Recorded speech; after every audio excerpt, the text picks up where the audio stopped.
తెలంగాణలో మున్సిపల్ ఎన్నికల పోలింగ్ ఉత్సాహంగా సాగుతోంది. పోలింగ్ కేంద్రాలకు ఓటర్లు పోటెత్తారు.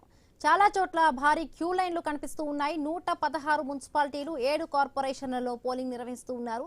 7 మున్సిపల్ కార్పొరేషన్లోని 412 డివిజన్లు, 116 మున్సిపాలిటీలోని 2569 వార్డుల్లో పోలింగ్ జరుగుతోంది. పోలింగ్ కేంద్రాల లోపల బయట వెబ్ కాస్టింగ్ ద్వారా ఓటింగ్ సరళిని పరిశీలిస్తూ ఉన్నారు అధికారులు.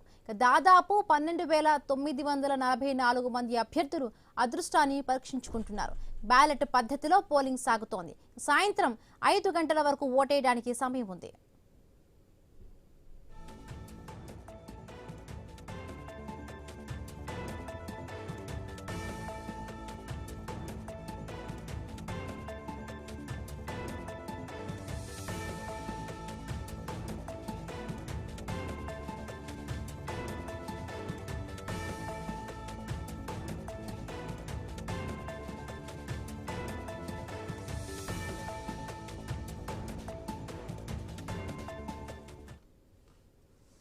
రాష్ట్ర వ్యాప్తంగా కూడా 116 మున్సిపాలిటీలు 7 కార్పొరేషన్లకు కూడా ఈ పోలింగ్ జరుగుతోంది.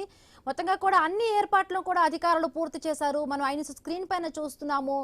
కొత్తగూడెం, ఎల్లంపేట్, నిజామాబాద్, సంగారెడ్డి, హనుమకొండ, దోర్నకల్లో కూడా ఇప్పటికే కూడా అక్కడికి అభ్యర్థులు కూడా చేరుకున్నారు. పోలింగ్ వేయడానికి కూడా ఇప్పటికే ఓటర్లు అందరూ కూడా చేరుకున్నారు. మొత్తంగా కూడా ఈ పోలింగ్ లో పురుషులు మొత్తానికి చూసుకుంటా 25.61 లక్షల మంది ఉన్నారు. మహిళలు 26.80 లక్షల మంది కూడా ఉన్నారు. వీరి కోసం 8,191 పోలింగ్ కేంద్రాలను ఇప్పటికే ఏర్పాటు చేశారు. ఇక పోలింగ్ ప్రక్రియ అయితే ఉదయం 7 గంటలకి స్టార్ట్ అయ్యింది. సాయంత్రం 5 గంటల వరకు కూడా ఉంటుంది. సో ఈ ఎన్నికల నిర్వహణ కోసం 1,379 మంది రిటర్నింగ్ అధికారులు ఉన్నారు. 41,773 మంది పోలింగ్ సిబ్బందిని కూడా నియమించారు ఎన్నికల కోసం. మొత్తంగా మనం చూస్తున్నాము కొత్తగూడెంలో కూడా ఒక్కొక్కరు అభ్యర్థులు కూడా వస్తున్నారు. తమ ఓట్ని కూడా బ్యాలెట్ పద్ధతిలో కూడా వేస్తున్న పరిస్థితి మనకి కనిపిస్తోంది. ఎల్లంపేటలో కూడా చాలా వరకు క్యూ లైన్లో కూడా పెద్ద మొత్తంలో కూడా ప్రజలు వచ్చారు. సో క్యూ లైన్లో కూడా ఓటు వేయడానికి వాళ్ళందరూ కూడా రెడీగా ఉన్నారు. అక్కడ వీల్ చైర్లో కూడా ఒక ముసలామెను కూడా సిబ్బంది తీసుకెళ్తున్న పరిస్థితి మనకి కనిపిస్తోంది. సో పొద్దు నుంచి కూడా చూస్తున్నాం మనం. అంటే ఎక్కువగా కూడా ఓటు వేయడానికి కూడా అందరూ కూడా పెద్ద ఎత్తున కూడా చేరుకుంటున్న విజువల్స్ మనం చూస్తున్నాం స్క్రీన్ పైన. అలాగే సంగారెడ్డిలో కూడా చూస్తున్నాము పోలింగ్ ప్రశాంతంగా కొనసాగుతుంది. మంచిర్యాలలో చూస్తుంటే అక్కడ మహిళలు పురుషులతో పాటు క్యూ లైన్లో డిఫరెంట్ లైన్స్లో కూడా ప్రతి ఒక్కరు క్యూ లైన్లో రోలో ఒక 1 by 1 కూడా ఓటు వేసేందుకు క్యూ లైన్లో అక్కడ నిల్చుని ఉన్నారు.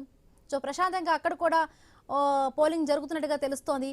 కోహీర్లో కూడా మనం చూస్తున్నాము కొంతవరకు పోలింగ్ అక్కడ కూడా స్టార్ట్ అయింది. మరి కాసేపట్లో కూడా ఎంత పర్సంటేజ్ వరకు కూడా ఈ పోలింగ్ శాతం అనేది నమోదైంది కూడా మరి కాసేపట్లో కూడా తెలుసుకునే ప్రయత్నం చేద్దాం. అలాగే హుజూరాబాద్లో చూస్తున్నాము అక్కడ కూడా ప్రశాంతంగా కూడా పోలింగ్ కొనసాగుతున్నట్టుగా తెలుస్తోంది.